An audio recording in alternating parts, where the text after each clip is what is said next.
So, one of the most anticipated movies this year is Spider-Man Far From Home, and it's supposed to lead us into Phase 4. It's supposed to wrap up Phase 3, which I kind of thought Endgame should wrap up. It seemed to be the end of Phase 3, but apparently not. Apparently this is it. So, what did we think of it? Well, we'll tell you after this.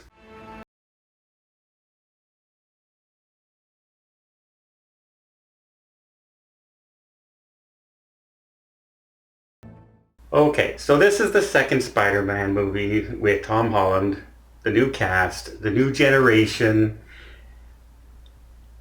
What are your thoughts? I think I didn't want to really see this after Endgame. I was good to go. Didn't have to see any more superhero movies. But I was pleasantly surprised. Marvel knows how to do comedy. With Thor Ragnarok and even the Avengers movies, they have it going strong. DC should take a note. Shazam was all right, but Spider-Man was mostly just comedy with a little drama added. Yeah. Now, here's what I'm going to think right now. I'll let you know, I'm 50-some years old, and I like the old cast, Robert Downey Jr., the Chris Evans. I like all the Avengers.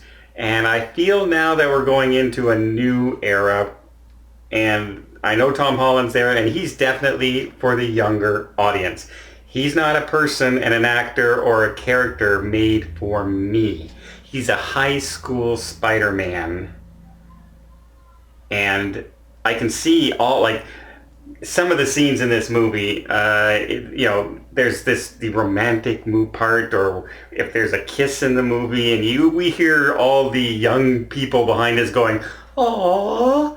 I didn't go, "Aww." I went, "Okay, finally," because they've been doing this for the whole movie. So I don't know if this movie was aimed for me or not. It was a fun movie, don't get me wrong. It's still fun. It had lots of heart.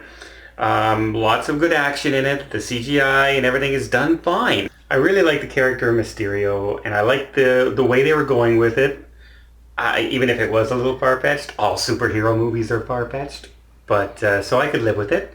But it kind of worries me now for the future of the Marvel Cinematic Universe, because if they go for all young, it might leave me behind in my interest. But yeah, they're starting them off in high school. But I think it's going to be an Avengers type scenario where they're going to have Tom Holland for the long haul. So he's going to be close to 30 years old by the time this next phase is over, and they'll be making movies targeted more towards our age. Well, we'll see, because the rumor is next is Ironheart, a young teenage character again. So if they go that route and they start the older characters move to the TV, to the streaming, like they're doing with Bucky and they're doing with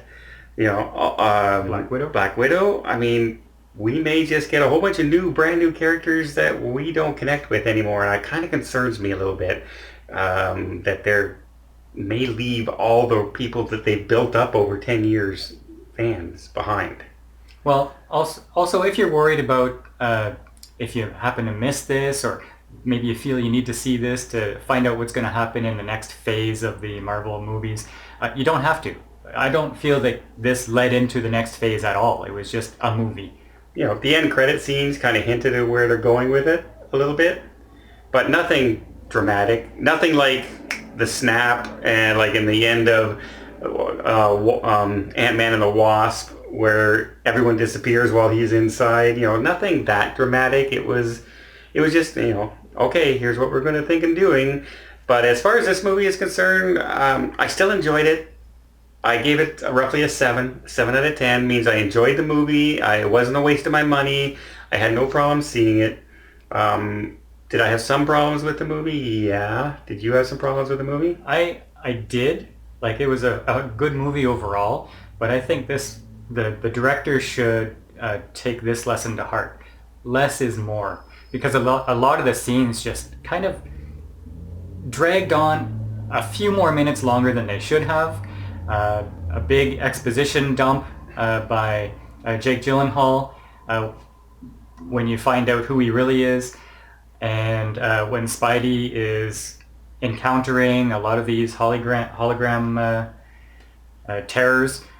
It just goes on for a little bit too long, and they could have condensed it to make it more exciting and, well, a little easier on your backside.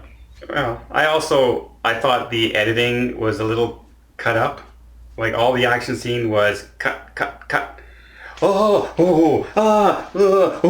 Literally that fast for the same segment of action. And so you know, I'm an older guy. I got to focus on what I'm looking at. So a lot of people, they might be fine with it. But again, would you recommend seeing the movie? I'd say go see it. It's one of the better movies this year, for sure.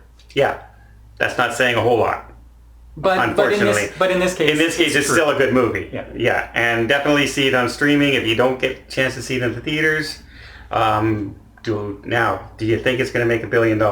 No, this will not make $1 billion. The first one didn't even come close. This one won't. I seem to remember you saying that about Captain Marvel. Not going to make $1 billion. Did I? Yeah. You also said that about Aquaman. Made $1 billion. I need proof of this. These superhero movies, especially when you look at what's playing against them. Right now, there is nothing competing with it until Lion King comes out in a few weeks. So we'll see what happens. Again, it's a 7 out of 10. If you're a little older out there, you'll probably enjoy the movie as a superhero movie, but it does concern me for the future of the Marvel Cinematic Universe if they go just too young for everything. Well, I hope you liked this review. If you did, check out some of our other videos, and don't forget to hit a like and hit that subscribe button for more content. Until next time, we'll see you at the movies.